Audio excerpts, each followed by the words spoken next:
তামাক ও কেন্দ্রীয় তামাক গবেষণা কেন্দ্র সম্বন্ধে আমার জানা কিছু তথ্য। প্রথমেই ভূমিকা, ইন্ট্রোডাকশন। দ্বিতীয় শতাব্দীর পরাধীনতার অবসানের পর ভারত তার ভাঙা ভাগ্য নিয়ে দেখেছে তার পুনরুত্থানের বর্ণনিবিড় স্বপ্ন। আজ সেই স্বপ্নে প্রবেশ করেছে মৃত্যুকুটিল কালনাগিনীর মারণ বিষ। চোরাচালানো দুর্নীতির রন্ধ্রপথে যে ভয়ঙ্কর কালনাগিনীর নেশাগ্রস্ত তামাকরূপী বিষের অনুপ্রবেশ ঘটেছে তা ভারত তথা পুরা বিশ্বের ছোট বড় সকল জাতিকে বিধ্বস্ত করে চলেছে। এভাবেই চলতে থাকলে আগামী কয়েক প্রজন্মের মধ্যে ধূলিসাৎ হয়ে যাবে ভারতবাসীর দেখা সেই বর্ণনিবিড় স্বপ্ন।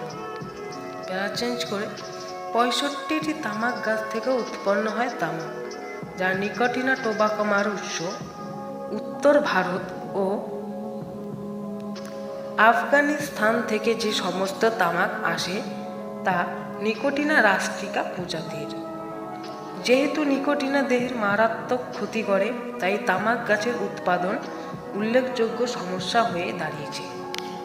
আবার প্যারা চেঞ্জ করে, তামাক যে কত নিরীহ পরিবারকে তাদের আপনজনের থেকে বিচ্ছেদ করে দিচ্ছে তা জানা সত্ত্বেও কিছু দুর্নীতিবাজ লোক তাদের স্বার্থের জন্য অবিরামভাবে উৎপন্ন করে যাচ্ছে মারণ বিষরূপী তামাক।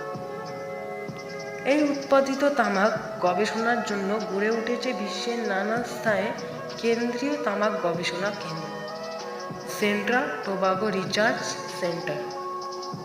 তেমনি আমাদের ভারতের পশ্চিমবঙ্গ রাজ্যের উত্তরে অবস্থিত কোচবিহার জেলার দিনাটা শহরের পাঁচমাথার মোড়ে গোসানিমারি রোডে অবস্থিত কেন্দ্রীয় তামাক গবেষণা কেন্দ্র, সেন্ট্রাল টোবাকো রিসার্চ সেন্টার।